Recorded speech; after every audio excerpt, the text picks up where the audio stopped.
በምን ያክል የማርሽ ባንድ የፖሊስ አጀብ ነበር መንግስት ባለስልጣኖች አንድ መሪ ትልቅ የሀገር መሪ ገባ ነው ይመስላል አይደል ምናልባት ለጠቅላይ ሚኒስትሩ ራሱ እንደዛ ይደረጋል ያልጠብቅ ይጩፋ ሲገባ ኢየሱስ ድንቅ ስራ ወይ ወንደርፉል ጀሰስ ወንደርፉል ምናምን የሚል ቸርች ያለው ነው እስራኤል ዳንሳ ብዙ ጊዜ እንግዲህ ስሙ በተለያዩ ሚዲያዎች የሚነሳ አገልጋይ ነው ሌላው ጋርስ ላይት ግሎሪ ኢንተርናሽናል ቤተክርስቲያን መሪ ኢዮ ጭሮ ነው ወይም በራሱን ኢዮ ፕሮፊት ጆይ ጭሮ ብሎ ነው ይጠራው እንግዲህ አንዳንድ ጊዜ ለራሳቸው ስም የማውጣት ሁኔታ አለ እና ኢዮ ጭሮን ወደ ጆይ ጭሮ ነው ይቀየረው ይሄም ሚራክል መኒ ምናምን ይያሉ ከሚሉት አንዱ ነው በጣም ክርስቲያናዊ አይደለም መጽሐፍ ቅዱስ ላይ በመጽሐፈ ምሳሌ ምዕራፍ 1 ትዕቢት ስትመጣ ውርደትን ትከተላለች ይላል በትሑታን ዘንድ ግን ጥበብን ትገኛለች ይላል እና የትህትናን አስፈላጊነት እና የትዕቢትን መጥፎነት ነው የሚያገርሰው እንደዛ ምሳሌ ሚናል ሰውን ትዕቢቱ ያዋርደዋል የትሁት መንፈስ ያለው ግን ክብር ይጎናጸፋል ስለዚህ በዚህ በኩል እንግዲህ እሱ በሚከተለው ማለት አምንበታለሁ በሚለው መጽሐፍ ቅዱስ ራሱ ነው አሁን እንደ ሰላቅ እንዳይወስድብን እሰጋለሁ እጁ ላይ ያለው መጽሐፍ ቅዱስ ነው እየተከስከ ያለው ራሱ ከያዘ ታዲያ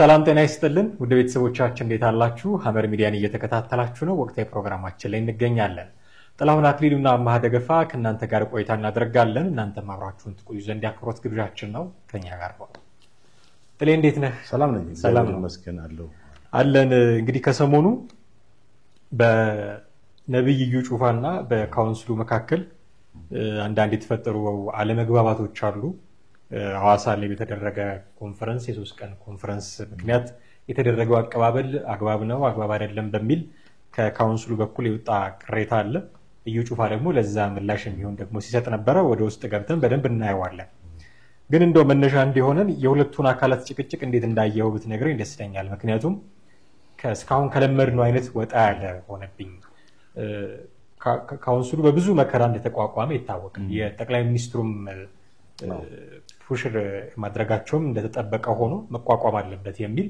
ከዚህ በፊት እንደ ማንኛውም ማህበር ነበር የሚታይ የነበረው በኋላ ግን ጠቅላይ ሚኒስትሩ ከመጡ በኋላ እሳቸው ግፊት አድርገው አሁን በመንግስትም ደረጃ አውቅና ያለው ካውንስል ከሆነ በኋላ በርካታ ነገሮችን እንዲያደርግ ሲጠበቅ ጭራሽ እንደዚህ ነብይ የሚባሉትም ሰዎች የማይቀበሉት አይነት አካል ለመሆን እያደገ ያለ ይመስላል በሁለቱ መካከል ያለውን ጉዳይ ስታዩና ጭቅጭቁን ስታይ እንካ ሰላምታውን ስታይ ምንድነው የተሰማው ሁለቱ አካላት ጥሩ ነው እንግዲህ የኢትዮጵያ ወንጌል አማኞች አብያተ ክርስቲያናት ካውንስል በአንተ እንዳልከው በይፋ የተቋቋመው በጠቅላይ ሚኒስትሩ ስልጣን ከመጡ ከሁለት ዓመት በኋላ መሰለኝ በመጋቢት 2012 ዓ.ም እና በጣም በርካታ የቤተ እምነቶች የወንጌል አማኝ ቤተ እምነቶች በተገኙበት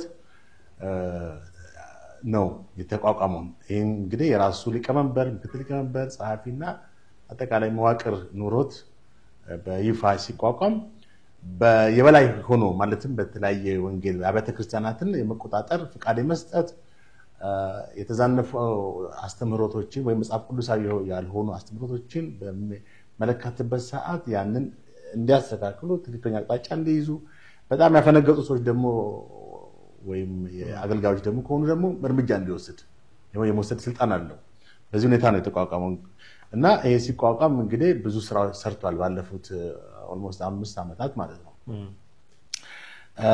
ከሰራቸው ስራዎች ለምሳሌ በዛሬ 2 ዓመት እኔም በአካል ተገኝቼ ፓስተር ጌትነት ዋና ጻፊውን ኢንተርቪው አድርጌያቸዋለሁ የዛሬ 2 ዓመት በእኛ ቲዩብ ሚዲያ እና ምንድነው የዛን ጊዜ እንትን ያሉ ነበሩ የሰማይቱ ጽዮን ቤተክርስቲያን ሚስጥረ መዝገቡ የነብይ ሚስጥረ መዝገቡ ይመራ የባማ ሆሊ ፋየር ኢንተርናሽናል ቸርች በጆሲ ነቢይ ጆሲ ወይም ዮሴፍ ኪዳኔ የተቋቋመ ነው። ይሁንና ዮሴፍ ኪዳኔ ወይም ነቢይ ጆሲ ከወዲያው ሄዶ ይቅርታ ጠይቆ የካውንስሉን አመራሮች ጋር ተነጋግሮ እንደገና የታገደው የባማ ሆሊ ፋየር ቸርች እንዲቀጥል ተደርጎለታል። አሁን እንግዲህ አንተ እንዳልከው በዚህ በነቢይ እዩ ጩፋና በካውንስሉ መካከል በጣም አደገኛ የሆነ የተካረረ ሰጣ ገባ ነው የተከሰተው። ምንድነው ካውንስሉ መግለጫ ወጥቶ ነበረ። አሁንም በዚህ ከአዋሳው ጋር በአዋሳው ብቻም ሳይሆን የተለያዩ አገልጋዮች እነዚህ ነቢያት ተብሎ የተሾሙት እንትኖች የወንጌል አማኞች አገልጋዮች የሆነ ከተማ ሲገቡ በጣም ከባድ አቀባበል ይደረግላቸዋል። እንግዲህ እና አንዳንድ ጊዜ ወጣ ያለ ከመጽሐፍ ቅዱሳዊ ያልሆነ ምልህ ለአንድ ሰው መመለክ ያለበት አምላክ ነው፣ ክርስቶስ ነው። ነገር ግን እነዚህ ሰዎች ወዴት ያደርጉ ነው የሚል ጥያቄ ሊያስነሳ ይችላል። አንድ ሰው አማኝ ያልሆነ ሰው በተለይ በጣም ብዙ ጥያቄ ሊያነሳ የሚችልበት ሁኔታ ነው የምትመለከተው። እና በአዋሳ ላይ የነበረው ሁኔታ አይተናል። እንግዲህ በምን ያክል የማርሽ ባንድ የፖሊስ አጀብ ነበረ። መንግስት ባለስልጣናቶች የአንድ መሪ ትልቅ የሀገር መሪ የገባ ነው ይመስላል አይደል? ምናልባት ለጠቅላይ ሚኒስትሩ ራሱ እንደዛ ይደረጋል ብዬ አልጠብቅም። እዩ ጩፋ ሲገባ እና ኢሚዲየትሊ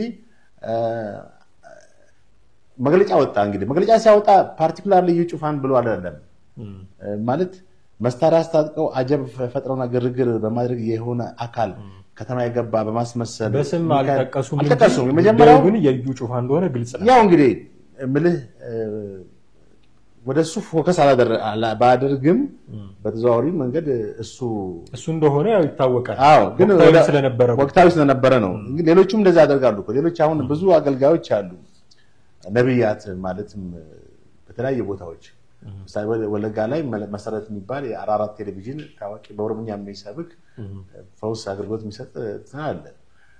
እዚህ እነ ሱራፊል የሚባሉ አሉ። ያው እነ እስራኤል ዳንሳም እስራኤል ዳንሳ በማስጠንቀቂያ ተሰጥቶት ነበር የዛሬ 2 ዓመት። እሳቸውን ኢንተርቪው ሳደርግ እኔ የኢየሱስ ድንቅ ስራ ወይም ጀሰስ ወንደርፉል ነው ምናምን የሚል ቸርች ያለው ነው እስራኤል ዳንሳ። ብዙ ጊዜ እንግዲህ ስሙም በተለያዩ ሚዲያዎች የሚነሳ አገልጋይ ነው።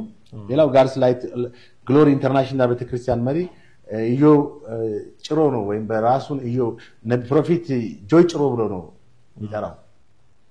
እንግዲህ አንዳንድ ጊዜ ለራሳቸውም ስም የማውጣት ሁኔታ አለ እና ኢዮብ ጭሮን ወደ ጆይ ጭሮ ነው የቀየረው።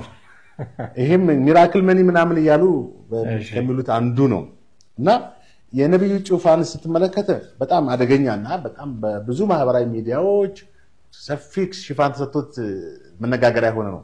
ጉዳዩ በጣም አደገኛ ስለነበረም የሲዳማ አስተዳደር የሲዳማ ክልላዊ መንግስት መግለጫው ላይ ያወጣበት ነው። ኃላፊነቱን ወስዳለን እኛ። ስለዚህ ኢትዮጵያ ካውንስል ወንጌል አማኞች አብያተ ክርስቲያናት ካውንስል አያገባውም በዚህ አይነት ነገር ግን እንደሚያገባው ተብሎ ነው በጠቅላይ ሚኒስትር ተቋቋመው። ይሄ የመንፈሳዊ ጉዳይ ነው፣ የዓለማዊ ጉዳይ አይደለም። ስለዚህ አንደኛ ራሱን ካፈርኩ አይመልሰኝ አይነት ነው የአዋሳ መስተዳድር የሰጠው መግለጫ ማለት ነው፣ በመቃወም ማለት ነው። እና እንግዲህ ካውንስሉ ይሄን መግለጫ ካወጣ በኋላ ስም ሳይጠቅስ ማለት ነው። ከዛም እዩ ጩፋ ወዲያው ለካውንስሉ ምን ላይ ሰጠ። እንኳን በፓትሮል አይደለም ከፈለጋችሁ የአንድ ክርስቶስ አገልጋይ መጣ ሲባል ማርሽ ባንድ አይደለም ካላንደር ሁሉ ሊዘጋ ይችላል። በጣም አደገኛ ድፍረት የተሞላበት ንግግር ነው ብለህ እንግዲህ አንድ አገልጋይ ያው የነብይ ስራ እንግዲህ ነብይ የሚለው ቃል አንዳንዴ የወደፊቱን ነው የሚናገረው። ወደፊቱን ነገር እግዚአብሔር በህልምም በራእይም በመገለጥም ፐርሲቭ ያቀበለውን ነው እንጂ ነብይ ስለሆነ ብቻ ዝም ብሎ የሚናገርም አይደለም፣ የተገለጠለትን ነው። ወደፊት የሚመጣውን የመናገር ጸጋ ከሆነ የነብይነት ጸጋ ካላንደር የሚዘጋል የሚሉት ትንቢት እንዳይሆን ብዬ መሆኑ ነው እኮ አሁን በአንድ በኩል ስትመለከት መሆኑ ነው። እና ከተናገራቸው ንግግሮች እንኳን በፓትሮልና በቤት አይደለም በጀት የሚያገለግሉ አደገኛ ሰባኪዎች ወንጌላዊ አገልጋዮች ይነሳሉ በኢትዮጵያ ምድር ነው ያለው። ምናልባት ትንሽ የቲቪትም ንግግር ይመስላል ስታየው እንግዲህ ምን ታመጣላችሁ አይነት ነገር ነው። እና ትንሽ ዲስሪስፔክት አድርጓል ካውንስሉን። ኢሞራል የሆነ ወይም ኢንዲሰንት የሆነ ንግግር ተናግረዋል። ተቋም ነው እንግዲህ ካውንስሉ ማክበር አለበት ምንም ይሁን ምን። ከዛ በኋላ ነው እኮ ያገደው ካውንስሉ።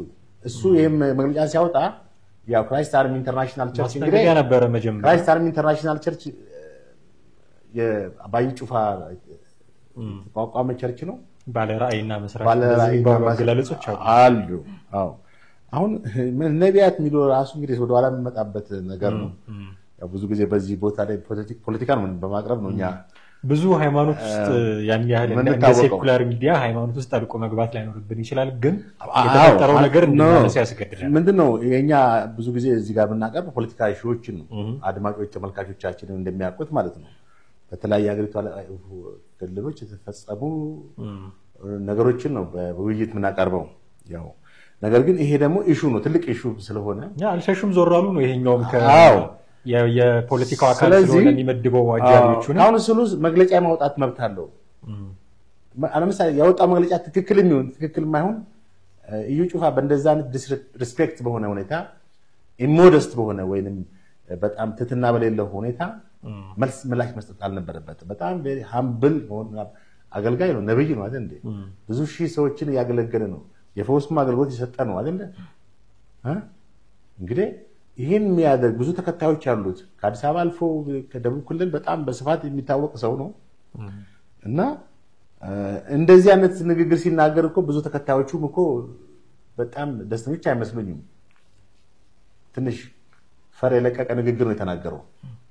ፐርሰናላይዝም አድርጎታል ማለት ዋና ጸሐፊውን የካውንስሉ ዋና ጸሐፊን የመናገር ሁኔታ ባዶ ራስ ምናምን የመሳሰሉት ካንሰር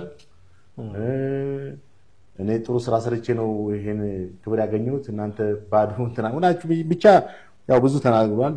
ያመድገምም ጥሩ አይመስለኝም በዚህ መድረክ ላይ አግባይውንም እና በአጠቃላይ ትንሽ ራስን ሱፒሪየርነት የመሰማት ሁኔታ እኔም ካውንስል ነኝ ነው ያለው ባጭሩ። ይሄን ካነሳ አይቀር ግን ከካውንስሉ ጋር በተያያዘ ብቻ ሳይሆን በሌሎችም ጉዳዮች ላይ የመጣው የምጣ አይነት መንፈስ የሚታይበት ለምሳሌ በእኔ ምክንያት እኔ በጣም አነጋጋሪ አወዛጋቢ ከሆንኩኝ መወዛገቡ ማነጋገሩ እንዲበርድ አልፈልግም፣ እንዲቀጥል እንዲጨምር ነው የምፈልገው ይላል። በእኔ ምክንያት የሚበጠበጥ ሃይማኖት ካለ አሁንም የሚበጥበጥ ሃይማኖት ምንድነው ይቅርታ አልጠይቅም አቋሜን አልቀይርም የሚሉ ጉዳዮችን ሲያንጸባርቅ ይታያል ከሌሎች ሃይማኖቶችም ጋር ተያይዞና እንዳልከው የሃይማኖት መምህር ከሆነ ሰው በቃልም በመግባርም እንዲሰብክ ከሚጠበቅ ሰው እንዲህ አይነት በጣም ነውር ነው። እንደውም በጣም አንደኛ ሰዎች መከበር አለባቸው ምንም ይሁን ምን። እሱ እኮ ፍቃድ ያገኘው በእነሱ ነው።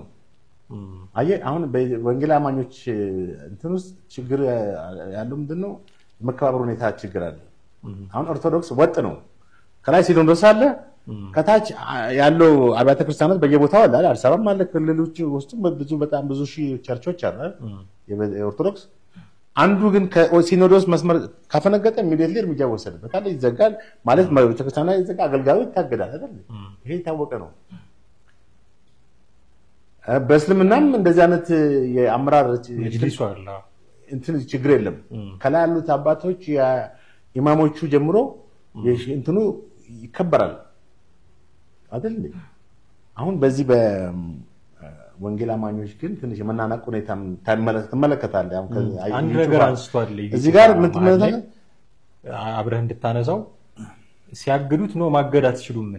ምክንያቱም እኔ በሌለሁበት አባል ነኝ፣ አስገድዳችሁኝ አይደለም አባል የሆንኩት መጥቼ ፈልጌ ነው። ስለዚህ እናንተ አባል ባልሆንም መቀጠል እችላለሁ ነው ቆም ነገሩና እኔ በሌለሁበት ከነጨራሹ ልታግዱኝም አትችሉም የሚል ጥያቄም ሲያነሳ ነው። ኦፍ ኮርስ አሁን ያዩ ጩፋ ማንም ካውንስሉም እሱ በሌለበት ማገዱ ትክክል ነው ትክክል አይደለም እሱ ጥያቄ የሚያስነሳ ነው።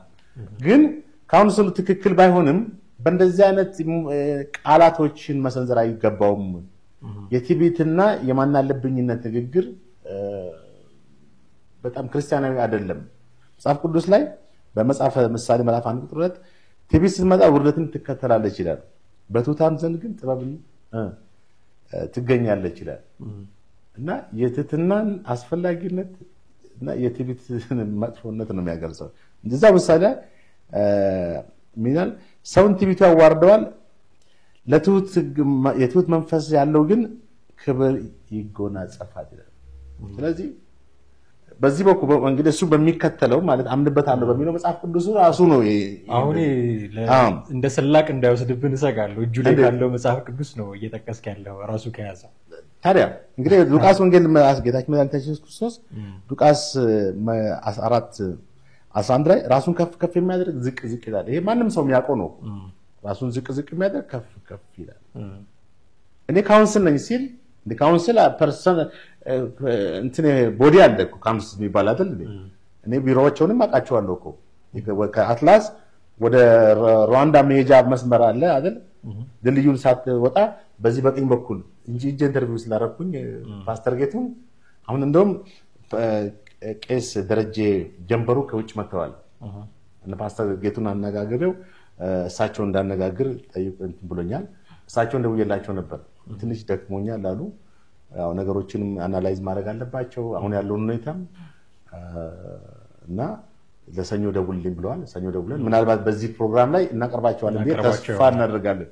አሁን ግን ይሄን ጥያቄዎች ሁሉ እናነሳላቸዋል። እኛ ከምንናገር ካውንስሉ ለምሳሌ አሁን ያልከውን ጥያቄ ለሳቸው እናነሳለን። አዩ ጩፋ በሌለበት ለምን ውሳኔ ተወሰነበት? እንዴት ነው ውሳኔ ሲወሰን እንደገና ሴይ መኖር አለበት? አንደኛ እሱ መኖር አለበት። ሁለተኛ ደግሞ አዩ ጩፋን ለምን መጥቶ ምክራዊ ይሄ ነገር አላለውም? ኢሚዲየትሊ እርምጃ ከመውሰድ እንደዚህ አይነት ማስጠንቀቂያ ተሰጥቷል ወይ? በእርግጥ እሱ የመለሰበት መልስም ትንሽ እሱ አሮጋንስ ሆኖ ነው የመለሰው። እሱ የመለሰበት መልስ ልክ አይደለም።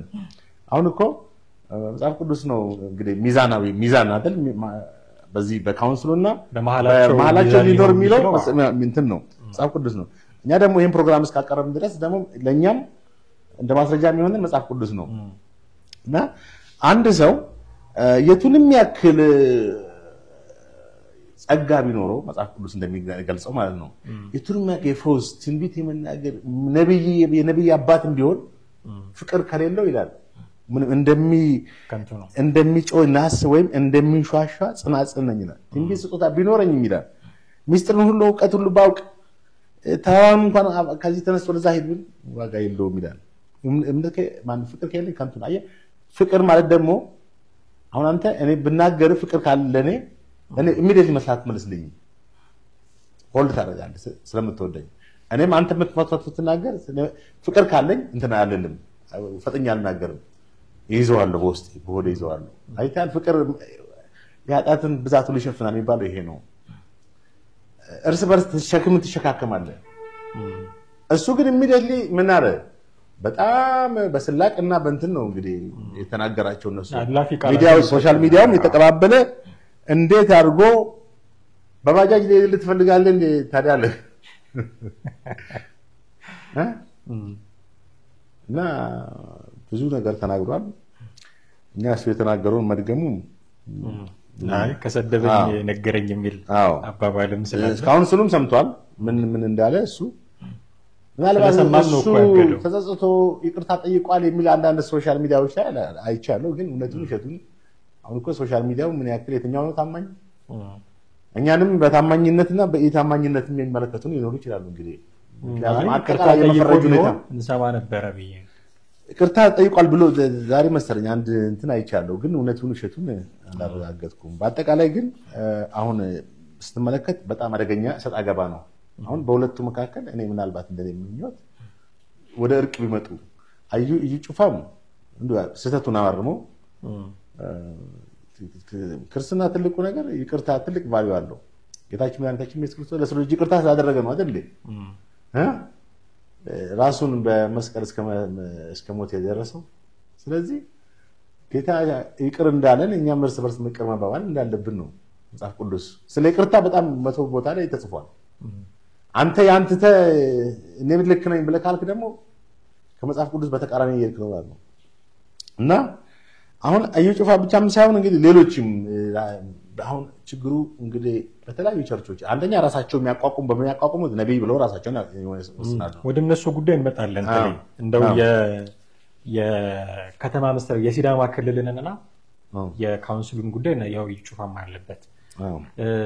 እስራኤል ላንሳም ሲናገር ሰምቻለሁ። ይሄ ጉዳይ ሀፐን ካረገ በኋላ መንግስት በሃይማኖት ጣልቃ አይገባም፣ ሃይማኖት በመንግስት ጣልቃ አይገባም፣ ስለዚህ መንግስት አያገባውም እዚህ ጉዳይ ውስጥ አይነት ሐሳብ ሲያነሳ ሰምቼዋለሁ። እስራኤል ዳንሳን ያው ለዩ ጩፋ እየወገነ ነው። ያው አንተም ቅድም ስትል እንደነበረው ከዚህ በፊትም ጭምር ማስጠንቀቂያም እግድም ከደረሳቸው ወገኖች አንዱ እሱ ስለነበረ እና ደግሞ ሌሎች አካላትንም ደግሞ ማስጠንቀቂያ ሰጥተናል ዘይት የሚሸጡ የሚሉትንም መግለጫም ስለሰማን ምናልባት እሱም ጋር ሊደርስ ይችላል ይሄ ጉዳይ።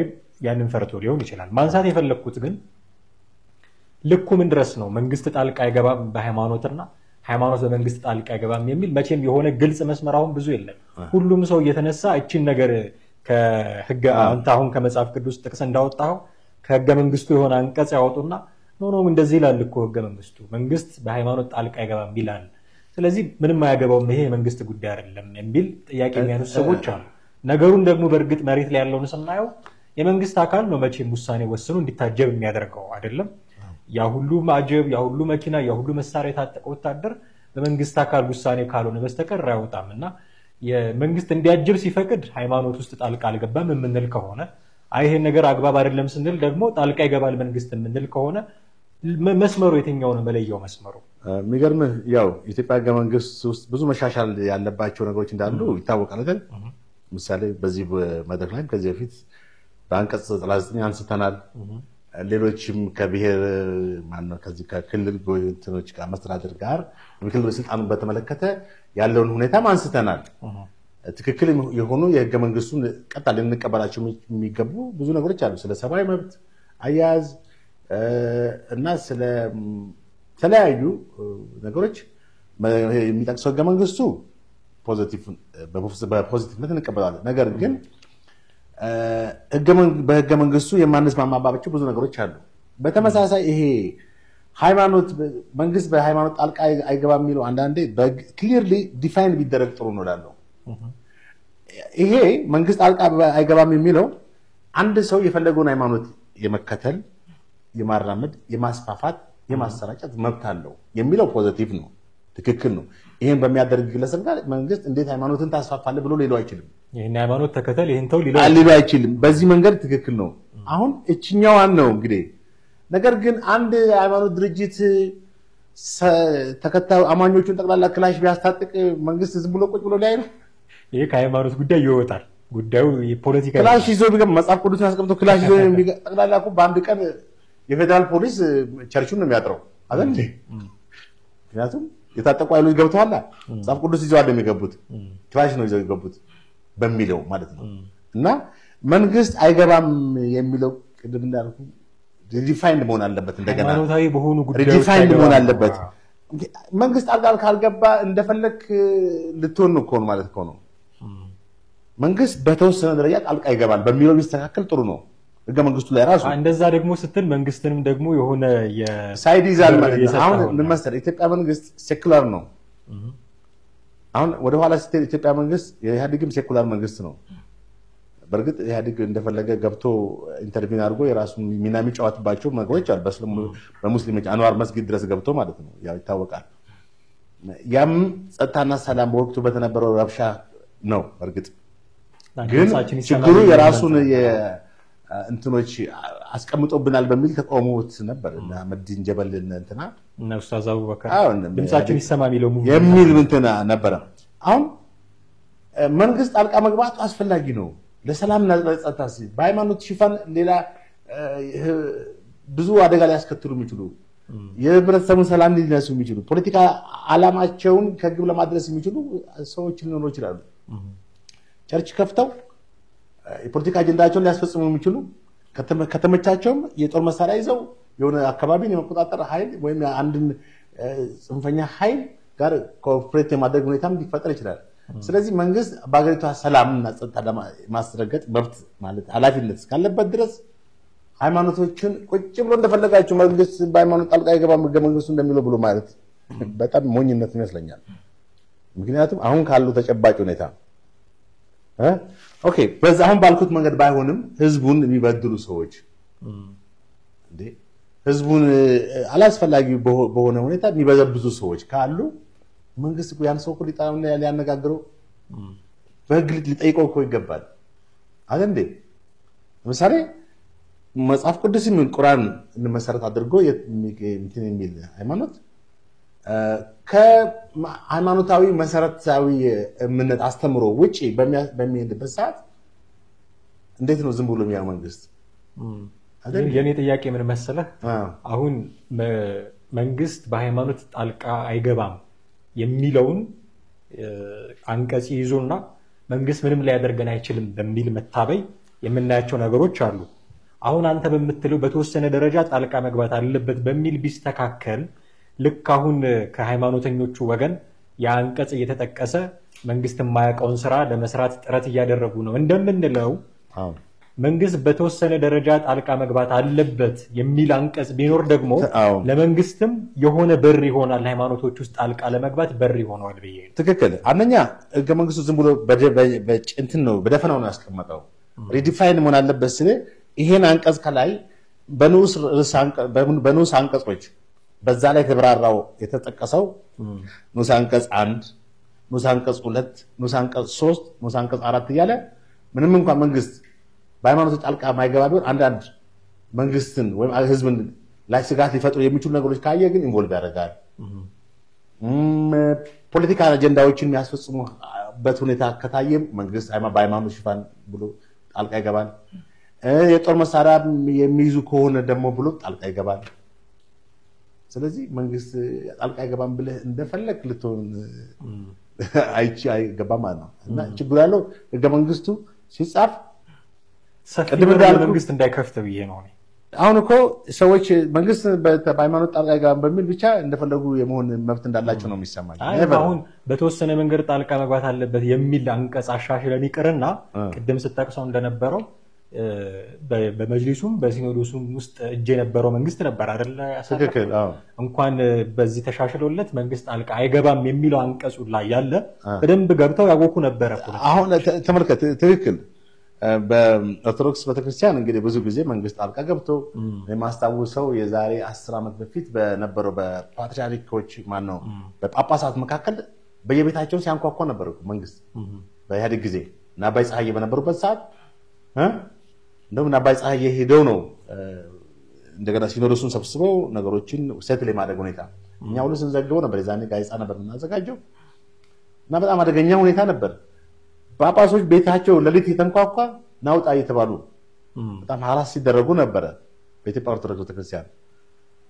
እንግዲህ ኢህአዴግ ማኒፑሌት ለማድረግ ቸርችን በተለይ ኢትዮጵያ ኦርቶዶክስ ፓወር ያላት ስለሆነ ፖለቲካ ጡንቻ ልትፈጥር ስለምትችል በሚል ህዝቡ ሞቢላይዝ ታደርጋለች በሚል ፍራቻ ሲኖዶሱ ገብተው የራሳቸውን እንትን ሚና ሲጫወቱ ነበር። ኢህአዴግ ባለስልጣናት ባይጻፍም እንትን ተፈጥሯል ነው የምትለኝ?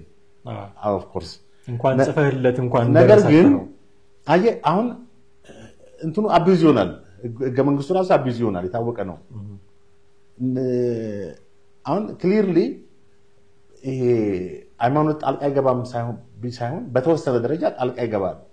ያንዳንዱ ዜጋ ያንዳንዱ ሰው የራሱን የፈለገውን ሃይማኖት የመከተል ሃይማኖቱን የማስፋፋት ተከታዮችን የማብዛት የመስበክ መብት አለው የሚለው እንዳለ ሆኖ ነገር ግን ፋውል ሲያይ መንግስት ኢሬጉላር የሆኑ ነገሮችን ሲያይ እንቅስቃሴዎችን ሲመለከት ጣልቃ ገብቶ የሃይማኖቱን መሪ ራሱ መይዞ ወደ ፍርድ ማቅረብ መብት አለው።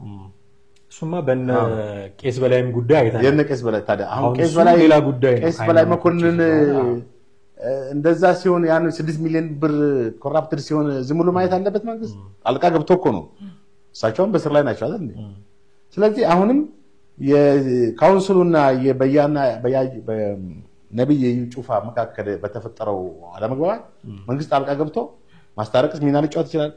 ሌሎች ትላልቅ ተሰሚነት ያላቸው የእምነቱ ተከታዮችም በጣም ስማቸው ፊገር የሆኑ ሰዎች ገብተው እዩ ጩፋንም ተው በቃ ይቅርታ ጠይቅ እነሱንም ይቅርታ በሉት ብለው ማስታረቅ ይችላሉ።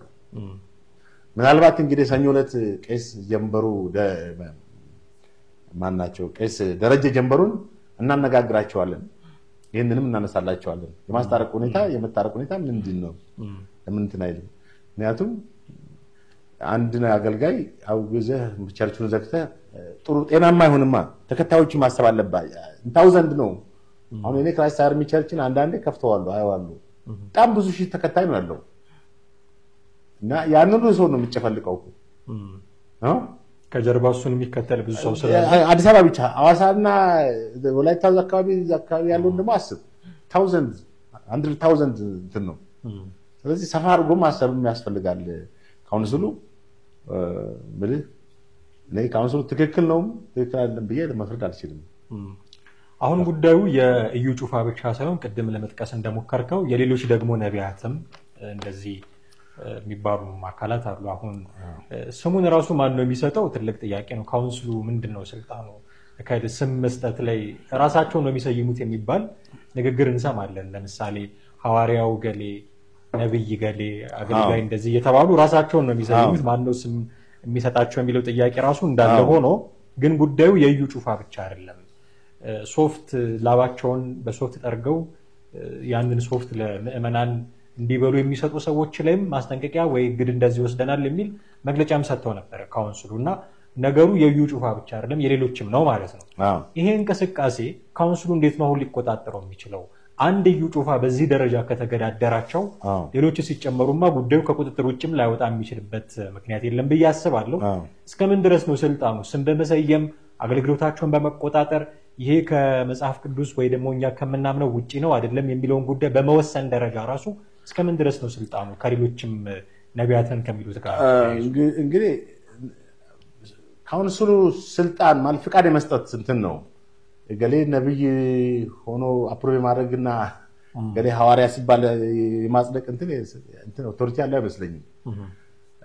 ብቻ እንደ ተቋም አንተ ቸርች አንድ ሰው ሲመሰርት ያንን የሚያስመዘግበው ይመስለኛል እንግዲህ እንጂ በአብዛኛው አሁን የድሮ ቸርቾችን እንመልከት። የድሮ የወንጌልነት ፕሮቴስታንት እምነት ተከታዮች እንትን ሙሉ ወንጌልን ወሰደው የመሰረተ ክርስቶስ ነው ቃለ ሕይወት መካነ ኢየሱስ ተመሳስሎ ሰው በእነዚህ እንትኖች የተረጋጋ ሁኔታ የምትመለከተው ዛሬም ድረስ አይደለ? በጣም ዲሲፕሊን ነው በብዙ አምልኮታቸው በምናምን ምንም ግርግር ነገር የለም። ደስ ይላል። በቃ በጫዋ በጣም እንትን ያለ ነው። ያው ማንም ያውቀው ጉዳይ ነው። በቀደምትም ናቸው በኢትዮጵያ ታሪክ ውስጥ በተለይ ሙሉ ወንጌል አፄ ኃይለ ሥላሴ ዘመን ጀምሮ የነበሩ ናቸው። ኢትዮጵያ እንግዲህ ወደ ወንጌል እምነት ወደ ኢትዮጵያ ሲስፋፋ ማለት የወንጌል እምነት ሳይሆን በወንጌል እምነት በኦርቶዶክስ ማለት አለ። የኢትዮጵያ ፕሮቴስታንት ሲመጣ በአፄ ኃይለ ሥላሴ ጊዜ ነው እንደመጣ የሚነገረው። ከዛን ብዙ ፋይቲንግ ነበራቸው። ታሪካቸውን እንዳየሁት እንዳነበብኩት ሙሉ ወንጌል እምነት በጣም በትንሽ እንትን ያደጉ ነው መጨረሻ ላይ ብዙ ቻሌንጆችን አልፈው እንትን ያሉት። አሁን ዛሬ ትልቅ ሜጋ ቸርች ያላቸው በዚህ ቀጠና ሁለት ተራራቻ አካባቢ ሌሎችም እንደዚህ አሁን በእነዚህ ውስጥ ነብይ ምናምን ሚል ያለ አይመስለኝም። ነብይ ፓስተር መጋቢ ምናምን የሚል ነው አብዛኛው ያለው እና ነብይ የሚለው ቃል በአብዛኛው አዳዲስ በሚቋቋሙ በአንድ ግለሰብ በሚቋቋሙ ቸርች ውስጥ ነው። እነሱ ነብይ ይሆንና ከዛ የሆነ ሴት አፕ ያደርጋል እንትን ቸርች ብዙ ተከታዮች ይኖሩታል። ወይም የሆነ ሰው ባቋቋመው ቸርች ውስጥ አንድ ሰው ነብይ ሆኖ ይሾማል። ገብቷል? አንድ ሰው አቋቁመውና የሆነ ነብይ ሰው ይሆናል አንድ ሰው። እንደዛ ነው ዘርጋራኩት። አሁን አዳዲስ በስማቸው በአብዛኛው በውጭ ስም ነው እንግዲህ ቅድም ክራይስት አርሚ ኢንተርናሽናል፣ ጂሰስ ወንደርፉል ቸርች ምን ጋድስ ነው የሚለው ባማ ሆሊ ፋየር ጋድስ ላይት ግሎሪ ኢንተርናሽናል አማርኛ ጠፋ ይመስል እንግዲህ ታው ሁሉም በአማርኛ አስተማሩ በእንግሊዝኛ ነው የሚወጡት ስማቸው ይሰብኩት በአማርኛ ነው። አማርኛ ተተረፈረፈ አባንደንት ነው አልጠፋም። እኔ እንግዲህ እንዳስተያየት ነው እንግሊዝኛም ቋንቋ ነው። የአማራ ሃይማኖት ነው እንዳይባቸው ይሆናል። ኦርቶዶክስ የአማራ ሃይማኖት ነው ኦርቶዶክስ ለመለየት ነው እንደዛ እንዳይሏቸው ይሆናል። የሚሉ ሰው ሲጠመቅ ኦርቶዶክስ ምንድነው ኦሮሞ ሲጠመቅ አማራ ነው የሚል ፖለቲከኞች አሉ እኮ። እሱ ወደዛ ወስደው እንግሊዝኛ ነው። አሁን እዚህ ጋር የምትመለከተው አብዛኞቹ በእንግሊዝኛ ነው ስማቸው። ኢንተርናሽናል የሚለውም ይገባል አይጠፋም ማላቸው ነው። አሁን መንቀፊያ አይደለም ማለት ይሄ የራሳቸው እንትን ነው ያለውን ተጨባጭ ሁኔታ ነው የምንናገረው። እነዚህ አሁን ነቢያት የተለያዩ ስማቸው እንግዲህ መልካም የሆኑ ሰዎች እንዳሉ ማወቅ ያስፈልጋል። ትክክለኛ አገልግሎት የሚያገለግሉ ፈውስም ቢሆን በትክክል የሚሉ ሰዎች እንዳሉ ነው። በዛ መጠን ደግሞ የሚያጭበረብሩ ህዝቡን የሚዋሹና በቃ የሚያታልሉ የሚበዘብዙ ሰዎች እንዳሉ ደግሞ መዘጋት። ለምን እኔ ፓስተር ጌትነትን ኢንተርቪው አድርጌ ያወቅኩት ነገር ነው። በተጨባጭም ከተለያዩ ሰዎች የምሰማውን ነገር ብታዩም ነገር ይሄን ያሳያል። እና ዘይት የሚሸጡ ጨው፣ ቲሸርት፣ ውሃ ዋሽታል። እንግዲህ ጠበል ነው ብለው ምን አላውቅም። እና በገስታውስ ተከራይተህ በጣም ብዙ ሰዎች በዚህ በጣም ተጎድተዋል። በገስታው ቀንና ሌሊት እዛ አሳድሯቸው ምን ወይ ያልፈወሷቸው ብቻ ሳይኮሎጂካሊ በጣም ዲፕሬስድ አድርጓቸው ይህ ምንድን ያሉ ሰዎች አሉ። እውነት ለመናገር ሬፕሬት ደረጉ ሰዎች እንደው ሴቶች ሁሉ እንዳሉ ነው የሰማሁት ነው በገስታውስ ውስጥ። በጣም ያሳዝን ነው። እና ይሄ እኛ ስለተናገርነው አይደለም ማንንም የሚያውቀው ሀቅ ነው። አንድ ጽሑፍ ላይ ያገኘሁትን እውነተኛ ነብይ እንግዲህ ሐሰተኛ ነብዮች ብዙ ናቸው። መጽሐፍ ቅዱስ በመጨረሻው ዘመን ሐሰተኛ ሰዎች እንደሚነሱ ቁልጭ አድርጎ ተነግሯል። ሐሰተኛ ነቢያቶችና ሐሰተኛ አገልጋዮች። ማን ነው ሐሰተኛ ማን ነው እውነተኛ የሚለውን እግዚአብሔር ነው የሚያውቀው። ከምናየው ነገር ግን የራሳችንን ምልከታ እንናገራለን። እውነተኛ ነብይ ለእግዚአብሔር የሚናገረው ትንቢት ይፈጸማል ይላል በኤርምያስ ምዕራፍ 28 ቁጥር 9 ላይ። ነገር ግን ስለ ሰላም ትንቢት የተናገረ ነብይ እግዚአብሔር በእውነት እንደላከው የሚታወቅ የተናገረው ትንቢት ሲፈጸም ነው። የዛሬ ዓመት ዩኒቨርሲቲ ትገባለህ ብሎ አንተ ምንም ሐሳብ የለም ዩኒቨርሲቲ መግባት። እንዴት ነው ጉዳዩ? ቢገባ ሐሳቡን ሰውየው ሐሳብ የሌለው ሰውየው ትንቢቱ ተፈጸመ። እሺ እውነተኛ ነብይ ራሱን ሳይሆን እግዚአብሔርን ከፍ ከፍ ያደርጋል ይላል። ክብሩን ለራሱ ሳይሆን ለእግዚአብሔር ይሰጣል ይላል።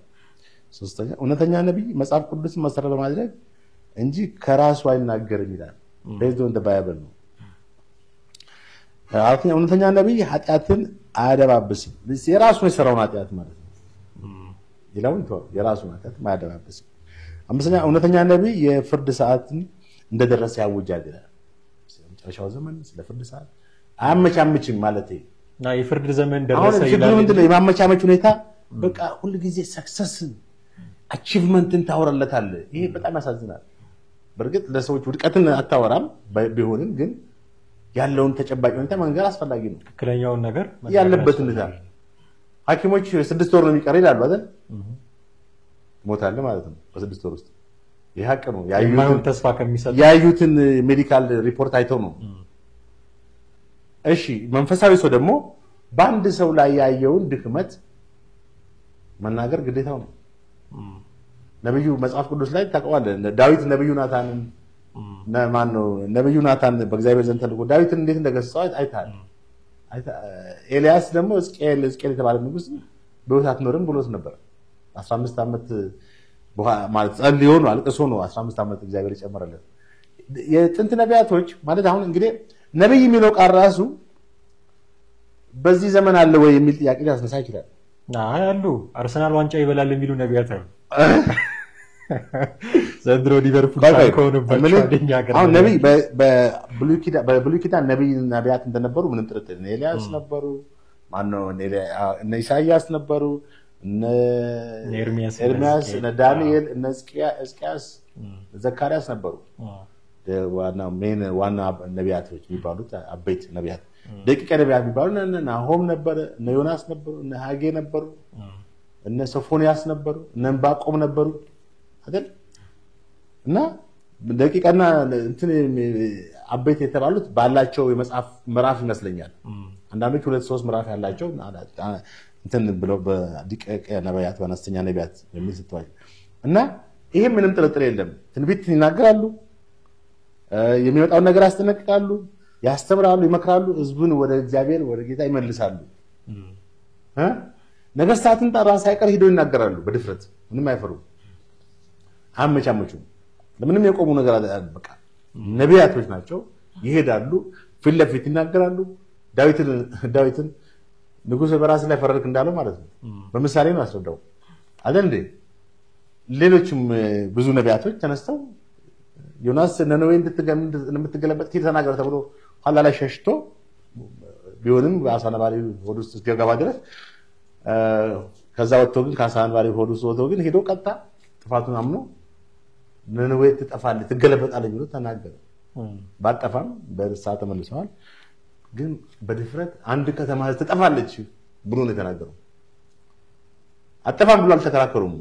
ከንጉሱ ጀምሮ እስከ ህዝቡ ነው ተቀብሎ እንትን ያለው። ኤኒዌይስ አሁን በዚህ ዘመን ነቢያት አለ ነቢያት ወይ ነብይ የሚባል የለም ብሎ የሚሉ ሰዎች አሉ። አብቅቷል በብሉይ ዘመን። መጽሐፍ ቅዱስን ግን ስንመለከት አለ። መጽሐፍ ቅዱስ ነብይ በዚህ ዘመን መኖሩን በደንብ አጽንኦ ሰጥቶ ይነግረናል። ለምሳሌ ከጸጋ የተለያዩ ጸጋ ስጦታዎች አለ ይላል አሁን መጽሐፍ ቅዱስ ላይ ትንቢት የመናገር፣ የማስተማር፣ የመምከር፣ የማገልገል፣ መጋቢ የመሆን የተለያየ ስጦታዎች አሉ። ከነዚህ ውስጥ አንዱ ነብይ የመሆን ስጦታ ነው። ይኸው ሮሜ 12:6-8 እንደተሰጠን ጸጋ የተለያዩ ስጦታዎች አሉ ይላል። ለአንድ የተሰጠው ስጦታ ትንቢት መናገር ከሆነ እንደ እምነቱ መጠን ይናገራል። ማገልገል ከሆነ እንደ እምነቱ መጠን ማለት እንደ ባለው እምነት በገባው መጠን ማለት ነው። ማገልገል ቢሆን ያገልግል፣ ማስተማር ከሆነ ያስተምር። አስተማሪነት የማስተማር ስጦታ ተሰጥቶት እጄ ትንቢት ነብይ አሁን ችግሩ ያ ነው እኮ ሁሉም ወደ ነብይ አንዳንዴም እንግዲህ የቢዝነስ ኤሪያም ነው ብዙ ነብይ ሲባል ብዙ ሰዎች ህዝቡ ተከታዩን ግን መውቀስ ያለብን አይመስልም ጥሌ። ምክንያቱም አሁን የምትራቸው ነገሮች ለምሳሌ በጣም በቃ የሚያስቁ የሆኑ ቅድም ለማለት ሞክሬያለሁ። አርሰናል ዋንጫ ይበላል ስላለ አንድ ፓስተር ልከተሉ ይገባኛል ወይ? የሚታዩ ነገሮች የሉም ወይ? ፊት ለፊት የሚታዩ አሁን አንተ እንዳልከው በጣም ትክክል የሆነ መንገድ የሚሄዱ ትህትና ያላቸው መጽሐፍ ቅዱስን ቃል የሚሰብኩ እና የደረሳቸውን መልእክት ደግሞ የሚናገሩ በርካታ ጥሩ አገልጋዮች አሉ። ከዛ በተቃራኒው ግን ያሉ ሰዎች እንደው የላይላዩን የሚናገሩ ገንዘብ እናበዛልሃለን ብለው ቡክ መሬት ላይ አድርገው ረግጠው አሁን ይሄ ከዚህ በፊት እንደውም የኢትዮጵያ ንግድ ባንክ ተናግረዋል።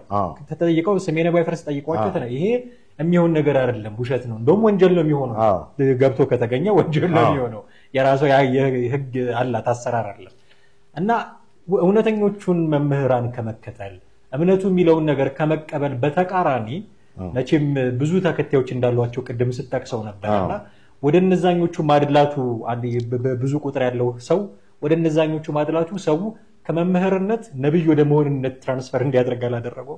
እንግዲህ ምንድነው መሰለህ አሁን ለዚህ መጽሐፍ ቅዱስ ራሱ ነው ምላሽ የሚሰጠው።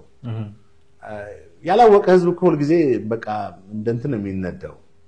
ገባ? ዕውቀት ነው ሰዎች ነፃ የሚያወጣው። ይሄንኛ እኮ የምናወራው ስላወቅን ነው አይደል? ባወቅነው መጠን ነው እኛም እያወራን። ስለዚህ ህዝቡ ካላወቀ ገሌ የተባለው ነብይ የተናገረው እውነት ነው ብሎ ይቀበላል። አየህ የመጽሐፍ ቅዱስ ዕውቀት ወስኗል የሰው የራሱ ተከታዩ። በአብዛኛው እንግዲህ ሰው የማንበብ ልማድም የለው።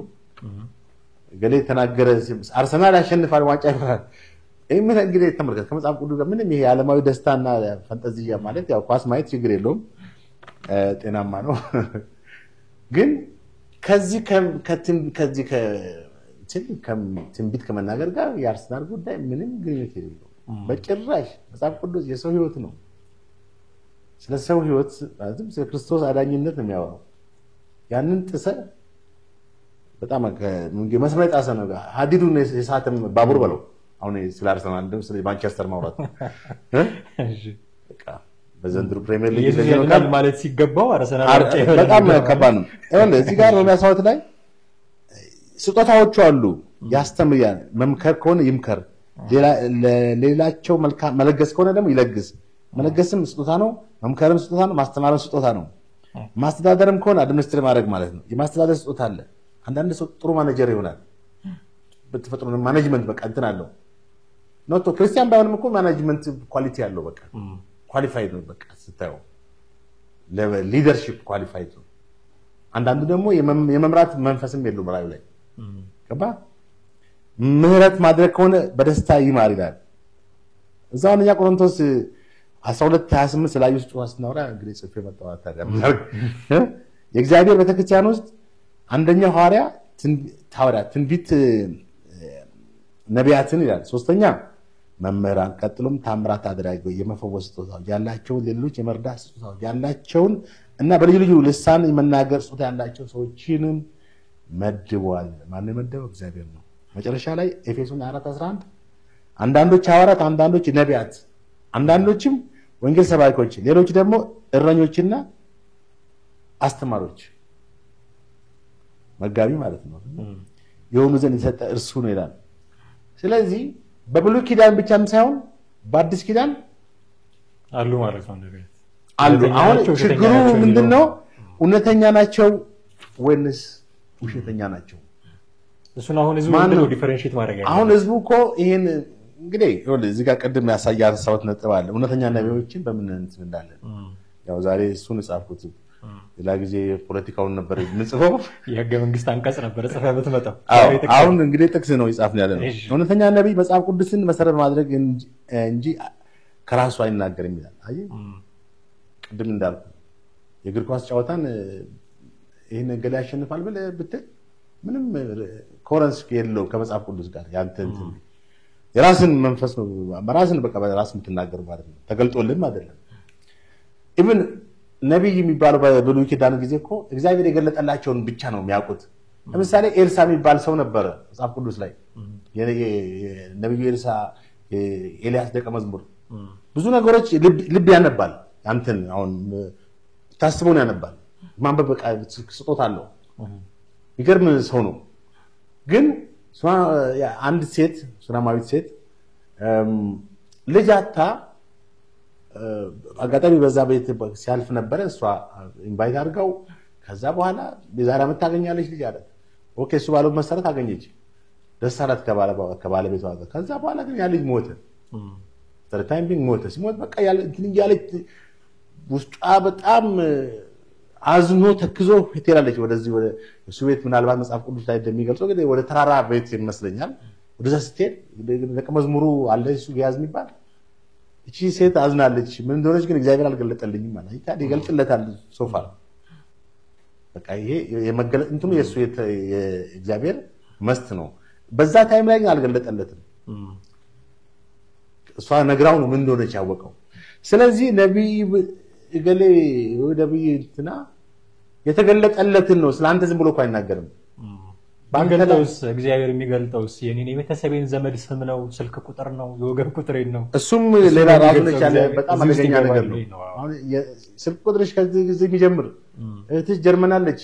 አሁን የኛ ሀገር ስልክ ቁጥር በዚህ ወንድም ካናዳ ቢኖር ምናምን የሚባል ነገር አለ። ይሄም በጣም ጥያቄ ሊነሳበት የሚችል ነገር ነው። እግዚአብሔር የአስማት አምላክ አይደለም። እግዚአብሔር ላይ ስትሬት ፎርዋርድ ነው ነገሮችን ሁሉ የሚያስቀምጠው።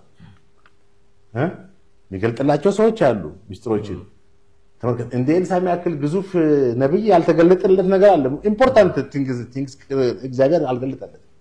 ስለዚህ እውነተኛው ነብይ እንዴት እንወቅ የሚለው እውነተኛ ነብይ ኃጢአትን አያድበሰብስም ብለናል። እውነተኛ ነብይ ትሁት ነው። አየህ ትልቁ ፖይንት እዚህ ጋር ነው። ራስ ወዳድ አይደለም። ይህም በፍሬው ይታወቃል። እውነተኛ ነብይ ይላል ደግሞ እንደገና ለእግዚአብሔር ቃልና ለእግዚአብሔር ሕግ ይታዘዛል። ምን ያህል ታዛዥ ነው። እውነተኛ ነብይ የነብይን አገልግሎት በነፃ ይሰጣል። ለዘይት ክፈሉ ለምን ክፈሉ አይልም። እውነተኛ ነብይ ክርስቶስን በስጋ እንደተገለጠ ይገልጻል ይላል። በመጨረሻ እውነተኛ ነብይ ከመጽሐፍ ቅዱስ ጋር ከተጻፈው ቃል ጋር ይስማማል፣ ማች ያደርጋል ማለት ነው። ዝም ብሎ አፈንግጦ በራሱ በተነዳው እንትን ተገልጦልኛል እንትን ብሎልኛል በራእይ አይቻለሁ ስላንቺ ስላንተ ብሎ የሚናገረው ነገር ዋጋ አስከፍሏል። ጭራሽ ዋጋ አስከፍሏል። ዛሬ ገሌ የሚባሉ ሰዎች ዋጋ ከፍለዋል እኮ ስማቸው ብላክ ሊስት ውስጥ ገብቷል። ታውቃለህ አሁን በዚህ ሚዲያ ባንጠራቸው ገሌ የሚለው ሰዎች ምንም እንኳን የቴሌቪዥን ቻናል አላቸው ዳሎቹ በቴሌቪዥን ቻናል እንትን የሚሉ የሚከተል አይጠፋም እኮ አክቹዋሊ ኢትዮጵያ ውስጥ የሆነ ቸርች ስታቋቁም የሆነ ሰዎች ይመጣሉ። ዙር ያለባቸውም ሰዎች ሊመጡ ይችላሉ። እንግዲህ አሁን ዋናው ነገር ህዝቡ ስለ መጽሐፍ ቅዱስ ያለው ዕውቀት ነው። አየህ ገሌ የትንቢቱ ትክክል ነው ወይ ብሎ መመርመር አለበት። እንዴ መጽሐፍ ቅዱስ እኮ እንድንመረምር እንድናነብ ነው ተጻፈው እንዴ መንፈሳዊ ነገር ስትናገረ ብቻ ዝም ብለን ማጨብጨብና አሜን አሜን ማለት አሁን የሚያሳዝን እንደዚህ ተጠፋላችሁ ሲባል አሜን ሁሉ የመባል በቃ ተጠፋላችሁ ሲል አሜን ካለ ማስተዋል ያስፈልጋል ምንድነው ያለው ተጠፋላችሁ እኮ ያለው ከብቷል መስማት አለብን ተናገረው ለዚህ ነው ህዝብ ዕውቀት ከማጣት የተነሳ ጠፍቷል እንደው ማጠቃለያ እንዲሆነን ጥሌ እንዴት ሆኖ እንዲጠናቀቅ ተጠብቃለህ ምክር ሐሳብ ሊኖር ይችላል ብዬ አስባለሁ እሱን በመጨረሻ ተነግረኛለህ አካሄዳቸው ግን እንዴት ባለው ሁኔታ ያበቃል ብለህ ትገምታለህ በዩ ጩፋና በካውንስሉ መካከል ያለው ቅድም በተባራሪ ይቅርታ ጠይቋል ምናምን የሚለውን በተባራሪ ሰምተናል ብለናል ግን ሪሊ አሁን ካለው ችግር አንፃር ወዴት ላይ መራ ይችላል ምንስ መሆን አለበት የሚለው ምክር ሐሳብን ነገር ትልቁ ነገር ክርስትና የምህረትና የይቅርታ እምነት ነው ሃይማኖት በእነዚህ ሁለቱ ላይ በጣም ምን የሚያጠነጥን ነው ይቅርታ ታደርጋለህ ያኛው ደግሞ ምህረት ያደርጋል ዛሶ ጌታችን መድኃኒታችን ኢየሱስ ክርስቶስ ላይ ካስተማራችሁ ትልቅ ፖይንት ምህረትና ይቅርታ እንድናደርግ ነው ይቅር ካላላችሁ የሰማይ አባታችሁ እናንተንም በቃ የምትጨምሩ ማትቀንሰው ነገር እኮ ነው አንተ ወንድምህን ይቅር ካላልክ ምንም ዋጋ የለውም ስለዚህ ይቅርታ ትልቅ ቫልዩ እንዳለው ነው መጽሐፍ ቅዱስ አጽንኦት የሚሰጠው ምህረት ይቅርታ ሲኖር ምህረት ይኖራል አብሮ የተበደለው ምህረት ያደርጋል ማለት ነው ስለዚህ እንደው ራስን ከማግዘፍ ቀድም እንደተጠቀስነው ማን አለብኝነት ሱፔሪዮሪቲ እኔ ነኝ በቃ ያው እሱ የተናገረው ቃል አለ እነሱን በጣም ትንሽ ዲስሪስፔክት የሚያደርግ ለነሱ ክብር የማይመጥን ነው ተቋም ነው እንግዲህ ተቋም ነው በጣም ወረደ የኢትዮጵያ ወንጌል አማኞች አብያተ ክርስቲያናት ካውንስል የሚባል ተቋም አለ ብዙ ቸርቾችን በስሩ የሚያስተዳድር እና እነዚህ ሰዎች ምንም ይበሉ ምን ሊያከብራቸው ማለት ይገባል አንደኛ ሁለተኛ እንደዚህ አይነት ነገር ከተከሰተ በኋላ ደግሞ ኦኬ የተናገረው ነገር ወደ ተናገረ ከዚህ በኋላ ምንድነው ይቅርታ ማለትም ይቻላል ገባ የተናገርኩትም ለተፈጸመው ነገር ይቅርታ በራሱ ምናልባት ደግሞ እሱ በጣም ሼም ከሆነበት እዛ ይሄን ቃል መናገር አሁንም የአዳማዊ ባህሪ ውስጣችን አለ ሁላችን ምልህ የኔነት ስሜት የኛነት ስሜት በጣም የጎላ ነው በውስጣችን ያልሞተ ማንነት አለ አሁን ቅድም እንዳልኩት በዚህ በወንጌል አማኞች በጣም ዝና ያላቸው ትምን ያላቸው ትላልቅ እንትኖች አሉ ማለት ማል ገብተው ሊሸመግሉ ሊያስታብቁና በቃ ነገሮችን ንፋስ እንዳይገባበት ከዚህ በኋላ ሊያርጉ ይገባል የሚል ሐሳብ አለኝ እንግዲህ ሰኞ ፓስተር ማን ነው ቄስ ደረጀ ጀንበሩ ፈቃደኛ ሆኖ ኢንተርቪው ከተገኙልን ይሄን ስለ ይቅርታውን ስለምንም እናነሳላቸዋለን እና ቢታረቁ ነው የተሻለው ብዬ ነው አስበው ነኝ በጣም ዛሬ አመሰግናለሁ ነው ቃሌት ያሰማልን ይባላል ይቻላል ሁለቱም ያሰማልን ይቻላል አመሰግናለሁ ይቻላል ጥሩ ጊዜ ነበረን በጣም አመሰግናለሁ ውድ ቤተሰቦቻችን እናንተም ከኛ ጋር ነበራችሁ ቆይታ እጅግ አድርገን እናመሰግናለን ዛሬ በካውንስሉና በኢዩ ጩፋ መካከል የተነሳውን ነገር ከሙላ ጉድር እንዲህ ባለ መልኩ ቃኘን በሚቀጥለው ጊዜ ከተሳካልን ባልደረባችን ጥላሁን የቃል የገባውን እንግዳ ይዞ ለመምጣት ይሞክራል እኛ ግን የዛሬውን ፕሮግራማችንን እዚህ ላይ እናበቃለን የተለያየ አይነት ሐሳብ አስተያየት እንደሚኖራችሁ እርግጥ ነው ጻፉልን ደውሉልን እናስተናግዳለን ከኛ ጋር ስለቆያችሁ እጅግ አድርገን እናመሰግናለን ጤና ይስጥልን እሺ